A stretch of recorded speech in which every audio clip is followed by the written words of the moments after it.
Hi, it's Chris Holmes, that leadership coach from Maryland, and I'm talking this time about small groups and the importance of small groups for growing disciples.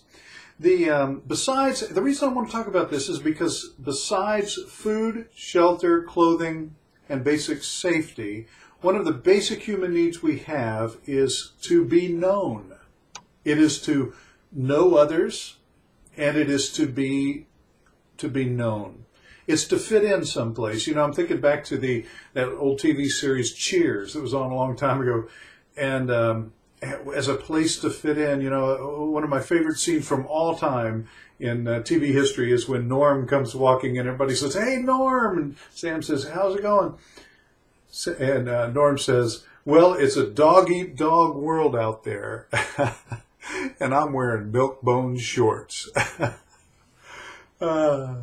We all need a place where somebody knows our name, where we can fit in and be a part of things. And in the church, small groups are the primary place where we are known and where we have a chance to get to know others. It's a place for intimacy. It is the place where we disciple others in relationship to Jesus Christ. So I want to ask you to think for just a moment, when was the last time that you were a part of a small group, as a participant, not a leader, and where people had a chance to just get to know you, and you had a chance to be known, to just fit in?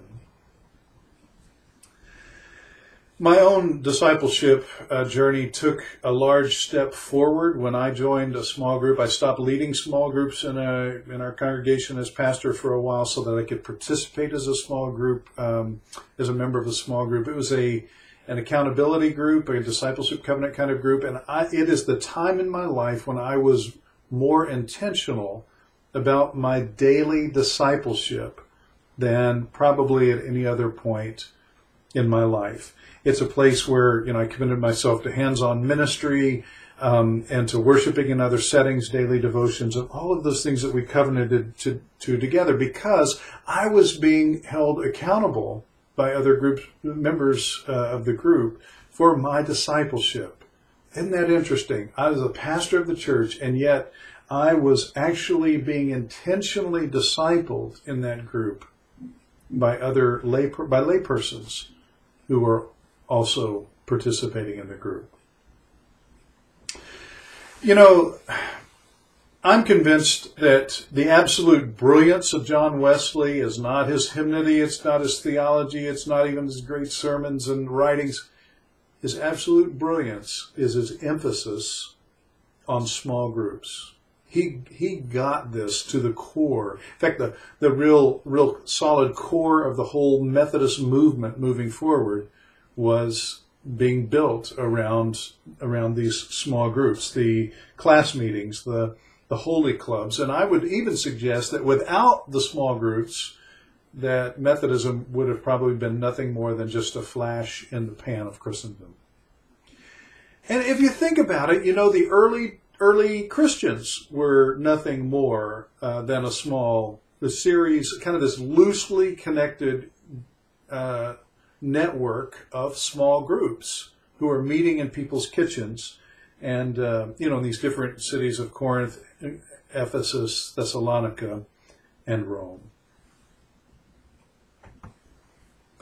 The Towers and Watson research did a study of a very large study of United Methodist churches, and recently what we learned in terms of small group ministry is that churches that tend to have more small groups in quantity tend to be churches that are experiencing growth, and churches that do not have very many small groups are experiencing decline. So the research says if you have a congregation with a worshiping attendance of 100 here, and the same another congregation with the same worship attendance here, 100 on Sunday morning. If this congregation has 4 small groups and this congregation has 7 small groups, this is what the research says. We discovered with extraordinarily significant reliability that the second congregation is more vital, offering more mission and outreach, receiving more new people, experiencing healthier financial support, including children, and more. So the basic thing we're learning here is that congregations that are interested in growing their existing members as deeper disciples, but also interested in extending their reach wider, are congregations that are intentionally birthing more small groups. The other thing the research shows that I think is fascinating is that that even though existing small groups consider themselves to be extraordinarily friendly, and they would say that they're welcoming to everybody, that's not the experience of newcomers to those groups.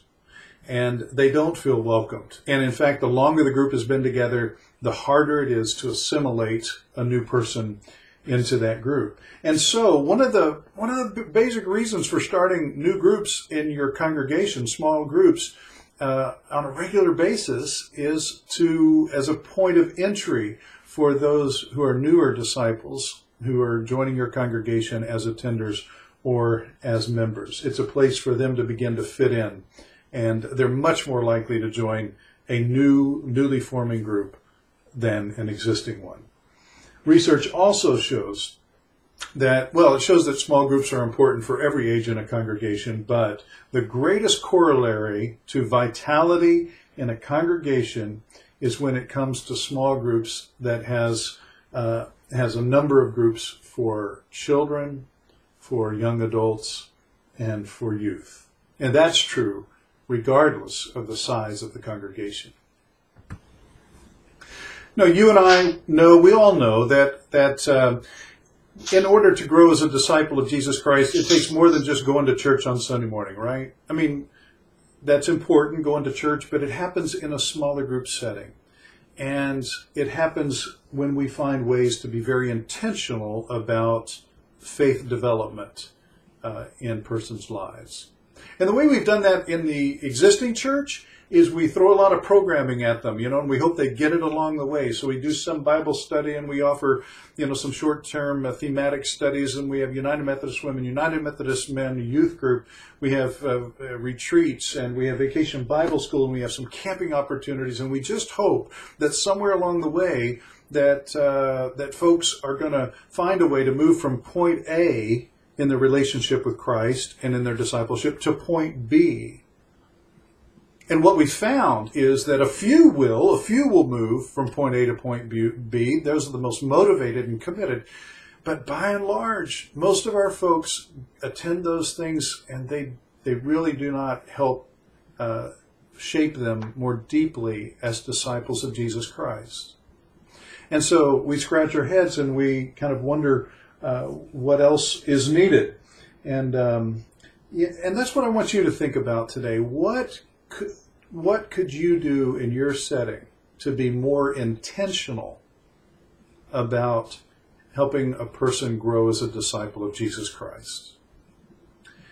I went to see a dentist recently, and he took x-rays and did an exam and all that. And then he met with me again in his office. We went in this little room, and he pulled the door, and we sat on a little table there, and he said, "Okay, Chris, here are three issues of your dental health that need to be addressed." And then he said, "I want you and I to plan together how to help you move from here where you are now to the point of dental health in your life." And I'm like, this light bulb goes off. I'm like, wow, why aren't we doing this in the church? We have people join the congregation, and we kind of, we may try and fit them in here or there, but why does a pastor not sit down with them, go in a little room, close the door, and say, okay, where would you like to grow in your faith? And what would that look like? And here are the opportunities that we have for you here at this church. And develop a faith development, a personalized faith development plan for persons who are increasing their followership with Christ. What if we did that in the church? Well, what I'm really saying is that, I hope